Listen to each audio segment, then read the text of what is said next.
On les voit là, les fleurs ou pas? Oui, oui. Tu t'assois là où il y a le badge. Ouais. Ah non, elles sont vraiment juste derrière toi.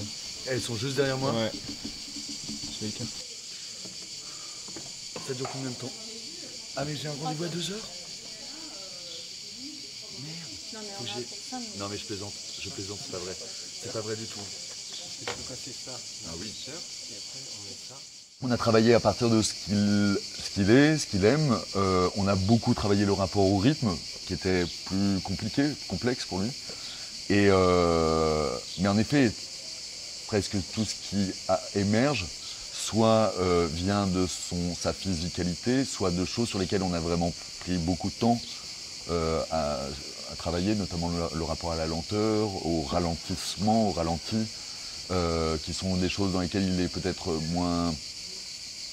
des choses qui l'attiraient peut-être moins, tout simplement, au départ. Sans rien révéler sur la pièce, mais le fait qu'il ait eu une activité physique très poussée crée aussi un autre type de construction de corps. Et ça, on peut aussi, par rapport à une contextualisation sur un plateau, du coup, tout à coup, ça fait danse. Mais après, quand même, quand on me pose la question de savoir comment je définis le travail, souvent je vais dire de toute façon ce que je présente est un travail chorégraphique. Après, à chacun d'y voir ce qu'il a envie d'y voir. Mais, voilà.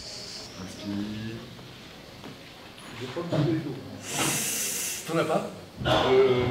Tu vas prendre la J'en mienne. ai une moi dans mon sac. Mais moi j'en ai une aussi. Je donnais un atelier à un groupe de jeunes comédiens qui s'appelle le groupe des 15. On avait organisé comme ça 3 jours d'atelier autour de la notion de portrait. Et à un moment, je dis à Eddie, c'est à toi. Et là, il performe un solo assez narratif. Et j'ai été extrêmement touché par ce moment-là. Et je me souviens même très bien que j'ai eu du mal à poursuivre l'atelier. Je vous en ai parlé, j'en ai parlé à Emmanuel, Jean. Et en vous disant que je sentais que ça pourrait être une proposition assez idéale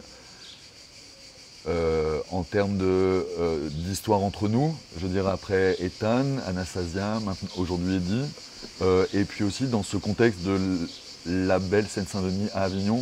Et c'est drôle parce que, comme on est en parallèle de Mélanie le matin, quand moi j'arrive et j'installe mon ordinateur pour le plugger avec Jean-Charles, je sens que le public est déjà traversé par une expérience dans laquelle on débarque, entre guillemets.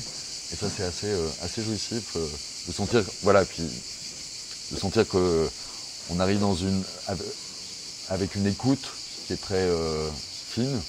Et ensuite, nous, on arrive avec une pièce qui a un autre type d'énergie, qui demande un autre type d'écoute. Et c'est plutôt très joyeux. Merci Nathalie. Ça va? Oh là là, j'avais laissé mon portable allumé à côté du micro.